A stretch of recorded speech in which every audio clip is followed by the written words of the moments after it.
Well, it's over. Hello, my friends.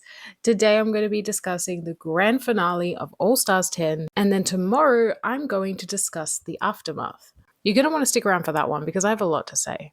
Without further ado, let's get into it. The queens walk back into the workroom after Mistress's elimination, and dare I say, the mood was a lot lighter. Only 7 queens remain, plus the wildcard lip syncer, but only one of them will walk away with $200,000. So it's finale day, and we still don't know who won the wildcard lottery. Was it Kerry or was it Mistress? At that moment, the trans goddess herself enters. She looked absolutely amazing. Now, I need to talk about this for a second because last week I said I would discuss why I believe Denali was not even considered for the wildcard lottery, and now I can talk about it. Now that you guys have seen how this season played out, do you really think they wanted to risk bringing Denali in? She would have completely ruined their already solid plan. And after the controversy of the first lip sync between herself and Ginger, do you really think they wanted to risk doing that again? This is no shade to Kerry, but she's not somebody that I really view as a lip sync assassin. And it's great that Kerry returned, but in the grand scheme of things, it didn't really matter because she was literally out in the very first lip sync. It's not like she even progressed further. At that moment, Rue enters the workroom and announces that Kerry still has a chance to win $200,000. Come on, Rue, let's be real, she never had a chance. But before the queens can get into the SmackDown for the crown, they will need to rate each other based on who they think is their biggest competition. Now, something you need to know about All Stars 10 is that it's all one big smoke and mirror. It is set up to make you believe that everybody had a fair shot, but really they never did. Because when all is said and done, this season is still structured to let the people that they want to succeed, succeed. So even with Raider Queen, production can still manipulate the results in their favor. So it's time for Raider Queen, and some of them attempt strategy. You want to pick a queen you know you can beat, not who is your biggest competition. Not that it matters, because as I just said, this is all smoke and mirrors. And that's the tea. So on the main stage this evening, it is just family. We have RuPaul looking exquisite in this ball gown. We have Michelle Visage, Carson Kressley, and Ross Matthews. The hilarious Ross Matthews, sorry, I forgot. Category is SmackDown for the crown, and I gave my top 2 to Lydia Butthole Collins. I really do wish we had seen the eliminated contestants return, even just to watch. Like, where is Nicole Paige Brooks? Speaking of top 2s, Bosco received the most from me, making her the runway queen of the season.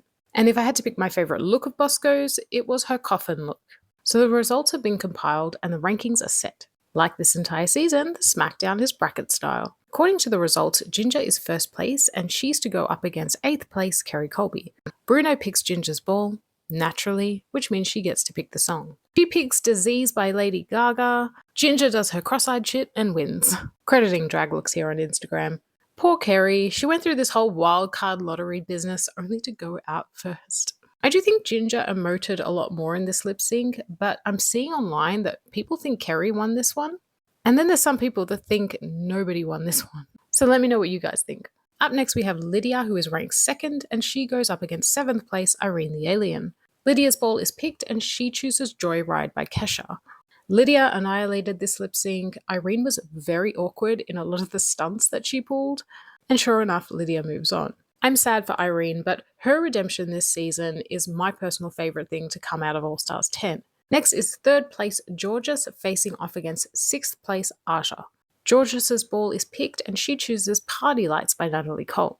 I was excited to see these two battle it out. This was a powerhouse performance from both of them, but I do think Georges did a better job. In my opinion, Aja just wasn't as much in her element. She was flailing around a little bit. Now it's the lesbian lovers verse one another, and Daya is very emotional because Bosco is her best friend.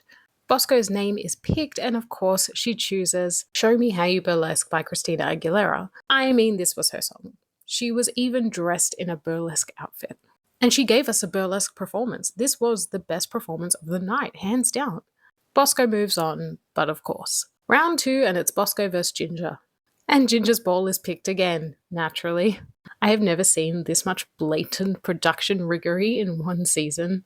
She chooses Raise Your Glass by Pink, which is smart because this song doesn't really suit Bosco or what she's wearing.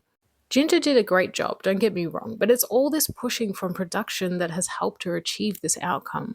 And just think about how amazing a Bosco vs Lydia top 2 would have been. The fandom would have loved that. I'll talk more about this tomorrow. It's now time for Lydia vs Georges, and they perform to Whenever Wherever by Shakira. Poor Lydia, she's way too white for this song. Georges absolutely killed it. She was on fuego. And so it all comes down to this: Georges versus Ginger. This is the top 2 that was leaked to me pre-season, and it let me know that we were in for a wild ride of shenanigans. Imagine little old me learning pre-season that Ginger and Georges are the top 2. I knew then and there that this would not be a good season. But I'll talk more about that tomorrow. The final lip sync song is It's Raining Men. I mean, could this be more Ginger coded?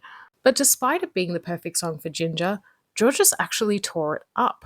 Not that we really got to see it because they kept cutting away from her. How convenient. I'm sorry, but Georges won that. Fair and square. We then get a fabulous step-down look from Angeria Paris Van Michaels, the winner of All Stars 9.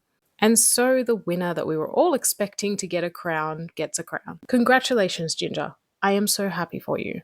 But I'm also very sad for you because, as I've seen online, there are a lot of people telling her she didn't deserve it. And it's important to remember that this was not Ginger's fault. This was production's fault. Please go send Ginger some love. She really needs to hear it. And it may seem like I'm annoyed at Ginger, but I've never been annoyed at Ginger. Not once have I ever felt any sort of negative feelings towards Ginger. It has always been production, and it always will be.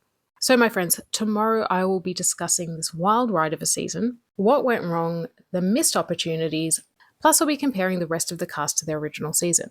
All I can say is thank God Slay Royale is coming up because I just know that that's going to be an incredible season. And what's nice about it is not a single queen has competed on an All Stars before. Now that's how you do it. In the meantime, I want to know how you guys are feeling about all of this. Give me all the tea, keep it respectful. And to the people that like to tell me that I hate Ginger, why? Why can I have an opinion? Why does it have to go straight to hate? Do you know hate is a very strong word?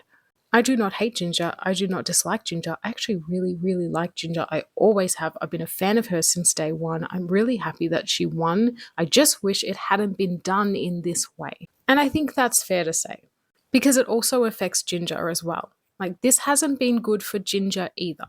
And it's because I care about Ginger so much that I'm mad because I feel that production doesn't care about her. How can they care about her and put such a big target on her back? And getting a huge cash prize doesn't matter if people keep telling you that you don't deserve it. Anyways, guys, I'm going to talk a lot more about this tomorrow, so stay tuned for that.